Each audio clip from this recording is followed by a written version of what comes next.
আমি শুভেন্দু অধিকারী ঈশ্বরের নামে শপথ করিতেছি যে বিধি দ্বারা স্থাপিত ভারতের সংবিধানের প্রতি আমি অকৃত্রিম নিষ্ঠা ও আনুগত্য পোষণ করিব।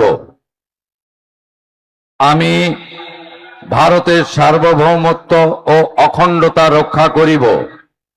পশ্চিমবঙ্গ রাজ্যের মুখ্যমন্ত্রী রূপে আমার কর্তব্যসমূহ নিষ্ঠাপূর্বক এবং বিবেকসম্মতভাবে নির্বাহ করিব এবং ভয় বা পক্ষপাত, প্রীতি বা বিদ্বেষ রহিত হইয়া সকল শ্রেণীর জনগণের প্রতি সংবিধান ও বিধি অনুসারে ন্যায়াচরণ করিব।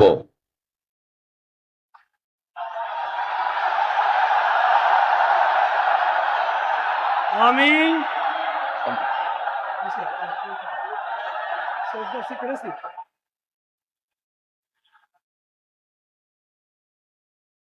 আমি শুভেন্দু অধিকারী ঈশ্বরের নামে শপথ করিতেছি যে পশ্চিমবঙ্গ রাজ্যের মুখ্যমন্ত্রী রূপে যে কোনো বিষয় যাহা আমার বিবেচনার জন্য আনিত হইবে বা আমি জ্ঞাত হইব, তাহা মুখ্যমন্ত্রী রূপে আমার কর্তব্য সমূহের যথাযথ নির্বাহের জন্য যেরূপ আবশ্যক হইতে পারে তদ্গতিকে আমি প্রত্যক্ষ বা পরোক্ষভাবে কোনো ব্যক্তি বা ব্যক্তিগণের নিকট জ্ঞাপন করিব না বা প্রকাশ করিব না।